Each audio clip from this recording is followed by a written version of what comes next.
The importance of the maritime sector to the nation's economy, especially at this time when oil prices has fallen drastically, cannot be overemphasized. Being one of the highest revenue generation sector after oil, the maritime sector needs to be given the adequate attention it deserves now, in order to be well placed to cushion the adverse effect of the drastic fall in oil prices. On this informative note, I warmly welcome you to today's edition on Maritime Update. I am Norma Obiaswalo. On a weekly basis, Maritime Update showcases activities in the maritime industry. The International Maritime Seminar for Georges has over the years been acknowledged as a veritable platform for highlighting matters that are critical to the maritime sector, with the objective of keeping our judges abreast with the basic contemporary skills and knowledge of the complex and dynamic subject of admiralty law and practice as it affects the administration of justice. This is imperative as the adjudicatory duty of a judicial officer can only be performed optimally when it remains up to date with emerging trends in the jurisprudence pertaining to this specialized area of the law.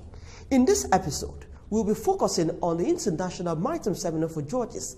First, issues and developments that make news in the sector. Stay with us.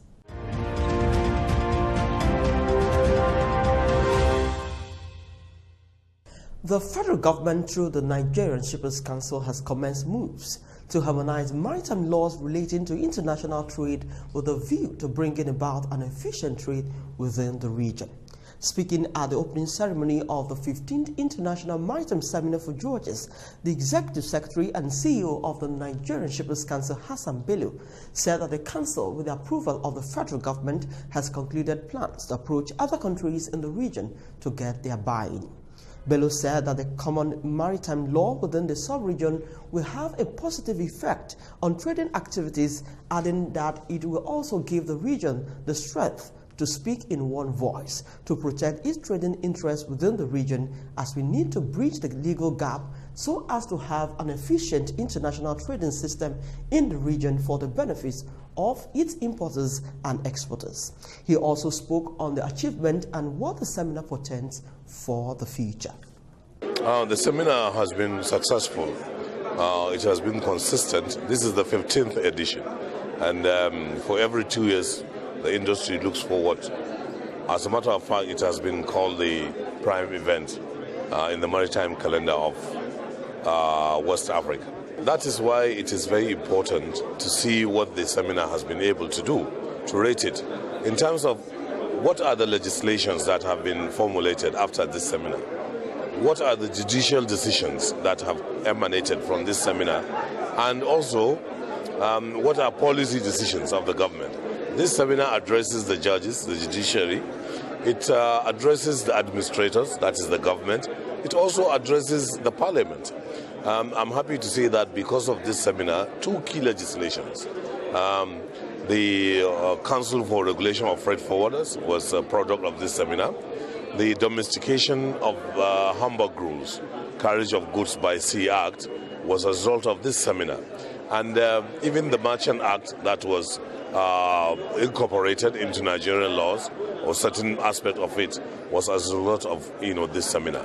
There have been policy decisions to, for example, by next year we are hoping to see that the Admiralty law is taught in Nigerian universities. We are also trying to see that there is uniformity of laws in at least the West African or Central African region. You see the presence of judges from West Africa. We are going to increase that because you need uniformity of laws for Nigeria to trade internationally. So I think this seminar is not a talk shop, it is a doing thing. The future is this seminar is becoming recognized. You could see that there is even no time for discussion. The judges, the lawyers, and the stakeholders, because these are 3 components. We have all the stakeholders. We have terminal operators here. We have shipping companies here. We have freight forwarders. We have ship owners. We have, just name it. Everybody's here. And then they bring their problems. The judges discuss it. So we see a way out, because judgment must be timeous. You know, we don't want cases to linger, more than necessary. So we are incorporating the whole aspect, and I think the results are becoming obvious. The well-attended biannual international seminar for judges organized by the Nigerian Shippers Council in collaboration with the National Judicial Institute was graced by judges, lawyers, stakeholders, and participants from Nigeria, Ghana, Gambia, and Sierra Leone. Topics discussed include applicability of the international treaties to Nigerian laws, piracy and armed robbery at sea, right of a cargo owner at the insolvency of the carrier, the Hanjin shipping experience, amongst other topics. The Chairman Planning Committee, who is also the Chief Judge of the Federal High Court of Nigeria, Justice Abdul Kafarati, said the topics were carefully selected to address the prevailing situations in admiralty law. Has over time taken up the gauntlet of not only building capacity of the judicial officers in Nigeria by ensuring the continuous updating of their knowledge on admiralty law and shipping practice, but has significantly continued to influence policies of government as well as the legislative and judicial pronouncements in the area of admiralty law, international trade, and transportation generally. The fact that this is the 15th in the series is a source of immense pride to the organizers and indeed a testament to the efficiency of the seminar's consistency and effectiveness in the knowledge transfer. The organizing committee on the National Maritime Seminar for Judges, with the unflinching support of my Lord, the Chief Justice of Nigeria, the Nigerian Shippers Council, and the National Judicial Institute, has guided this seminar to achieve its laid down goals and aspirations, which include but limited to ensuring continued legal education for the Nigerian judiciary and the bar towards a better understanding of the basic tenets of admiralty law and shipping practice, to ensure judges are better equipped to determine matters before them efficiently and timelessly. 2. Making judicial officers and legal practitioners have a better understanding of the international nature of admiralty law and practice and its commercial importance, its import to the national economy, thereby establishing and strengthening the nexus between the judiciary and maritime commercial interests. The seminar offered opportunities for judges to interact with stakeholders on contemporary issues regarding shipping, international trade, and other related matters with a view to imbibing international best practices. The seminar has as one of its main objectives trying to get the judges to become familiar with the rules and principles of maritime law. And in that respect, over a period of time, this is the 15th seminar. I think it's been very, very helpful to judges, not just in Nigeria, but in the West Africa region, from the Gambia, from Sierra Leone, from Ghana, in familiarizing us with the state of the law and some of the challenges that as judicial officers we may face in implementing those laws. It's been a very, very successful seminar this time. This particular seminar has been very successful in our own assessment, the assessment of the Gambia delegation, and I can see it sort of propelling an initiative for greater harmonization of laws in that area within the West Africa region. It's something that we'll be looking at. And also, as I said, in familiarizing us with some of the issues, some of the challenges in this particular field, because Nigeria is the leading maritime country in our own region. And so its experience is extremely useful to us. Honestly, this is a very planned, very executed seminar. And as I've said in my goodwill message, this is the second time we are attending, and to be honest with you, most of us who are now judges never had the opportunity of being taught maritime law. So this has exposed us to the maritime law and will help in our deliberation of matters that come before us in terms of maritime law. Overall, is because law, or even yesterday, it was emphasized that we should come together, we should collaborate beyond maritime industry, because our lives are not only concerned with movement of goods and services on the sea or by air. So in many other respects, if we collaborate, you know that as a person, whenever you have more than one or two people together discussing an issue, the quality of discussion is better. than only one person. In the next seminar, I would wish to have a situation in which our Chief Justices would move away from merely just attending or bringing participants to trying to get all the countries in the West African countries, English-speaking West African countries, which belong to the common law jurisdiction, collaborating, attending these sessions, and coming out with papers which would help in justice delivery in the various countries, so that we do not have solutions in Nigeria different from that in West Africa, because, in Ghana, for instance, because people travel across. You move goods from Nigeria, the solution in Nigeria is different from that which is in Ghana, different from that which is in the Gambia. So alone, inconsistency does not do well for a legal system. The Nigerian Shippers Council has been commended for the effective interpretation of its statutory role in a broad manner that recognizes the role the judiciary can play in ensuring a safe maritime sector that is regulated in a fair manner. Participants share that the core benefit of the seminar was the need for legal practitioners to deepen critical knowledge base in maritime laws for quality adjudication processes in the maritime sector. I think any forum for the exchange of knowledge, whether domestically or internationally, is a significant and important event in the evolution of legislation and effectiveness.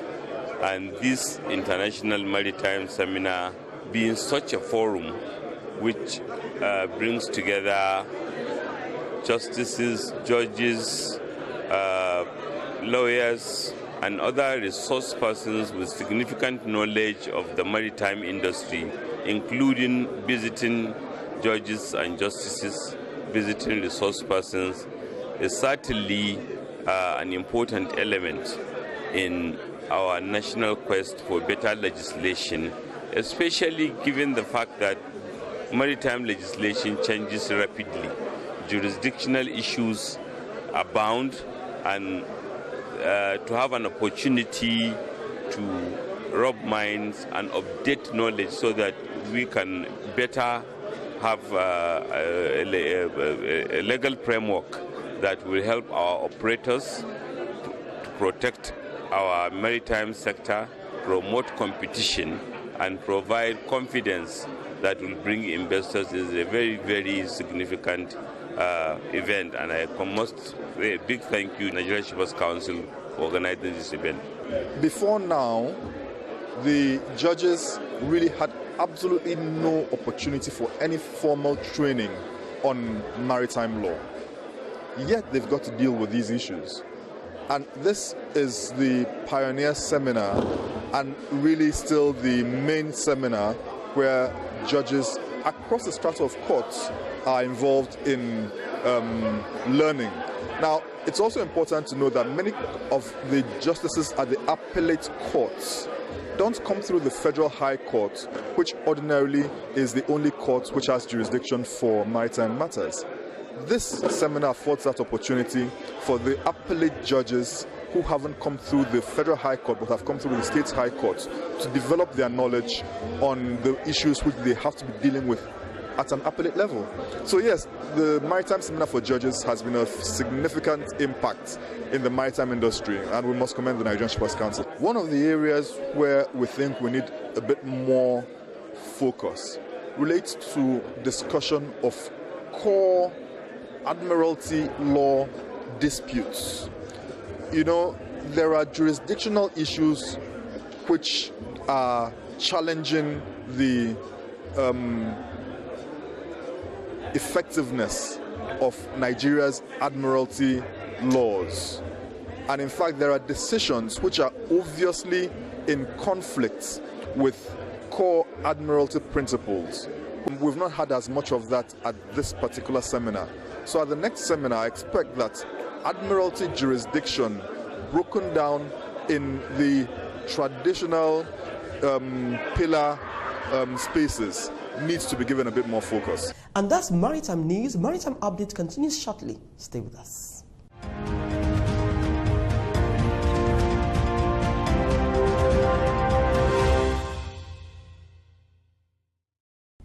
you have just joined us, this is Maritime Update reaching you courtesy of the Nigerian Shippers Council. For details, please reach the Nigerian Shippers Council on our email, website, or better still, text the number showing on your screen.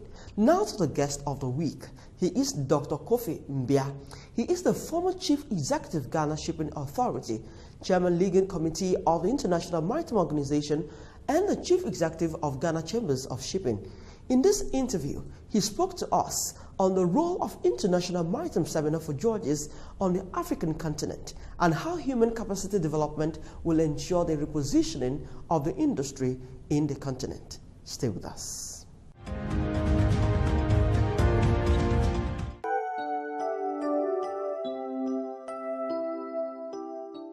Yes, I have been here on a couple of occasions. I have participated. I would say that, in fact, Ghana took a cue from Nigeria. Nigeria started organizing the Maritime Law Seminar for judges before Ghana started organizing. But it's been very useful because maritime law is a very specialized area. And in view of that specialization, not all of us who go through the process of legal instruction at the same time also learn the nuances of maritime law, because of which it is always important, apart from bringing this knowledge to bear on the judges, also to update them in this very dynamic field of shipping. So it's been very useful over the years.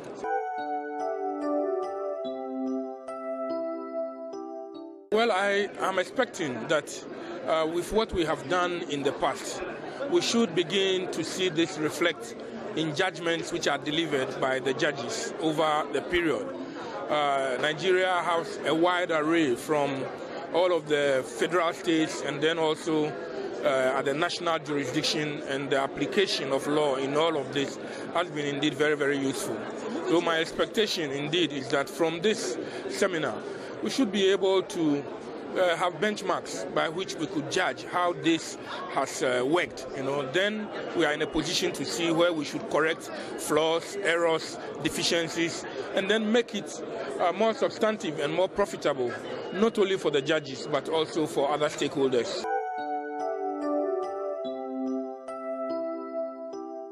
Yes, certainly. I mean, if you look at the questions that are asked, and if you look at the responses, if you look at some of the comments that are made, it is quite clear that capacity is being built.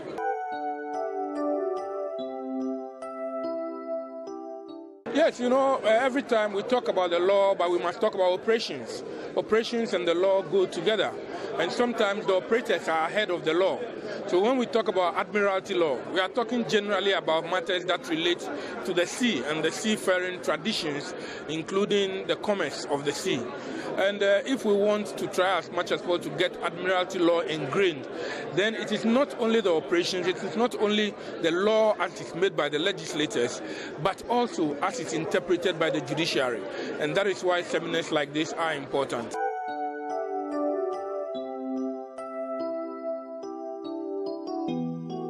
Yeah, in the short term, I think we need to look at our infrastructure. The infrastructure in Africa is a little weak as far as the maritime sector is concerned. And then beyond that, we have also to look at our legal and administrative issues. The legal and administrative issues from the viewpoint of the operators, from the viewpoint of the legislators who make the law, and from the viewpoint also of the judiciary who interpret the law. When we look at all of these facets in Africa very well, you can see that there will be improvement in the way in which we conduct business. It will bring some level of commitment and some level of confidence to the business community that should they have disputes, which attend to the maritime or admiralty sector, we have the capacity to be able to deal with this. Remember that this is international, and it is not only peculiar to Ghana or Nigeria or Cote d'Ivoire for that matter. And therefore, when you are looking at the rules that pertain to this, you must be sure that they have uniform application. And that is why it is imperative that we work in tandem with international bodies and associations to get uniform laws to operate. Yes, there are a number of ways in which we can ensure safety on our waterways. One, as I said, the legal framework ought to be right. There should be appropriate legislation. Whenever We have gone to international bodies and the rest. Sometimes we have had the conventions, but we come home, we don't ratify them, we don't adopt. For a very long time, there is a lacuna, there is a gap. If we are able to adopt these conventions, translate them into our national laws, enforce them, because one area where we face a lot of challenge is enforcement. Because if you enact these laws and then you fail to enforce them, then safety at sea will not be realized.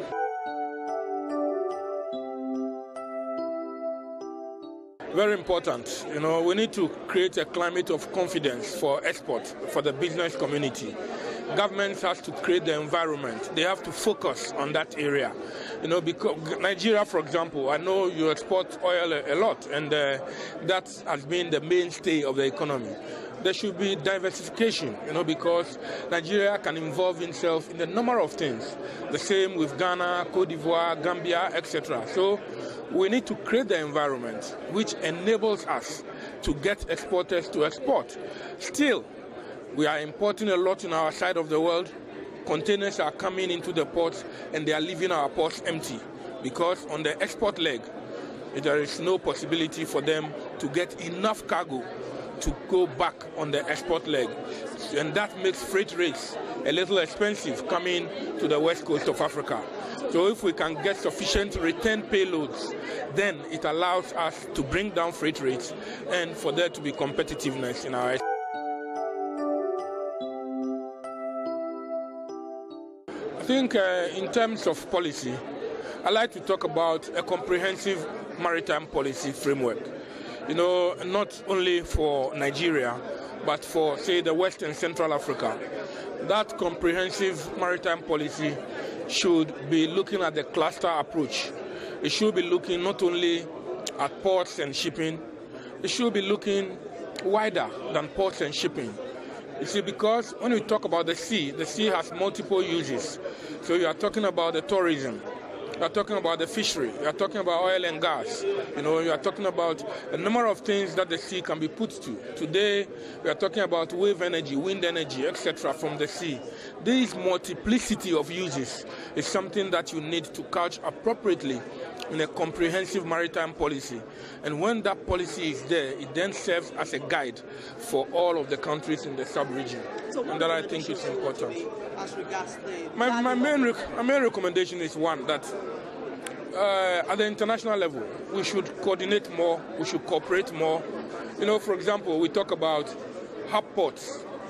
Nigeria is building a very big port, Ghana is building a very big port, Cote d'Ivoire is building a very big port. It does not help, because we are talking about a certain amount of cargo going to the sub-region. And therefore, if we can channel the resources into areas. So, for example, when it comes to the carriage of bulk, liquid bulk, for example, maybe Nigeria has competitive advantage and has created all the facilities for liquid bulk. When it comes to dry bulk, you should know that Ghana has while Nigeria will have other facilities, the main would belong to other areas. Then Cote d'Ivoire would say, look, for us, when we take containers, we think that this is where we have competitive advantage. So in terms of containerization, so it doesn't mean that you wouldn't have any container ports at all. But the emphasis will be in the areas where we have identified competitive advantages. Yeah, I think that for the next international maritime law for judges, I want to see us looking back and forward. Looking back in the sense that we've been doing this for 15 maritime law seminars. So can we do an appraisal and find out how we have fared and consequently how we can improve upon what we have done? Then looking into the future, because we need to look into the future. Things are changing. Today in the world, they are talking about autonomous ships. Ships that will not have any crew, will not have any captains on board. What does that mean for us in terms of training of maritime personnel? Today in the world, people are looking at the Internet of Things. They are looking at more automation in terms of the port. If we are expecting that the ports will take on so much labor, 10 years' time, the port will not be taking on much labor. How do we prepare ourselves to meet with these exigencies for the future? These are indeed very important. So I want us to look back and then also to look forward. Welcome back. That was Dr. Kofi Mbia. He is the former Chief Executive, Ghana Shipping Authority, Chairman Legal Committee of International Maritime Organization, and the Chief Executive of Ghana Chambers of Shipping, speaking to us in that interview.